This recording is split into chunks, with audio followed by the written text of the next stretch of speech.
Traffic જામની આવી જ સમસ્યા બનાસકાંઠા પાલનપુર અમદાવાદ હાઈવે પર પણ જોવા મળી। રજાઓના દિવસે હોવાના કારણે હાઈવે પર વાહનોની લાંબી કતાર લાગી।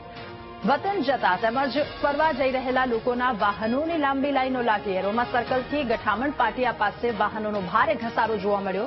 પુલની કામગીરી ચાલુ હોવાના કારણે અહીંયા ભારે ટ્રાફિક જામ સર્જાઈ છે। ગોકળ ગતિએ વાહનો ચાલતા હોવાથી લોકો પણ પરેશાન થઈ ગયા।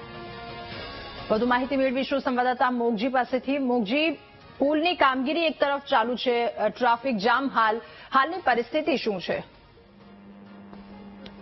પાલનપુર અમદાવાદ હાઈવે ઉપર ટ્રાફિક જામના દ્રશ્યો આજે જોવા મળ્યા હતા। પાલનપુર એરોમાં સર્કલથી જે ગઠામણ પાટિયાનો જે હાઈવે માર્ગ છે તે હાઈવે માર્ગ 1 થી 2 કિલોમીટર જેટલો ચક્કાજામ જોવા મળ્યો હતો। કેમ કે એક તરફ વતનમાં જવા માટે, કેમ કે રજાઓના દિવસો છે ત્યારે વતનમાં જવા માટે લોકો નીકળ્યા છે પોતાના વાહનો લઈને। બીજી તરફ રજાઓ હોવાના કારણે ઘણા લોકો ફરવા માટે એટલે કે રાજસ્થાન તરફ પણ જઈ રહ્યા છે, એટલે કે ભારે ગાડીઓનો પણ ધસારો જોવા મળી રહ્યો છે। બીજી તરફ ત્યાં આ જે માર્ગ છે ત્યાં પુલની કામગીરી ચાલુ છે, એટલે કે જે માર્ગ છે તે અત્યારે એક તરફ કરવામાં આવે છે અને ત્યારે ભારે ધસારો અત્યારે જોવા મળી રહ્યો છે। જે સર્વિસ રોડ છે તે સર્વિસ રોડ ઉપર તમામ વાહનોને પસાર થવું પડે છે, એટલે કે અહીંયા વારંવાર ટ્રાફિક દ્રશ્યો સર્જાય છે। એક બાજુ પુલની કામગીરી ચાલુ છે અને બીજી તરફ જે રજાઓના દિવસો આવે છે ત્યારે મોટા ભાગના લોકો જે વતન તરફ જઈ રહ્યા છે તો બીજી તરફ ફરવા માટે પણ જઈ રહ્યા છે, જેના કારણે આ ટ્રાફિક જામ અત્યારે જોવા મળ્યું હતું। જી, આભાર આપનો।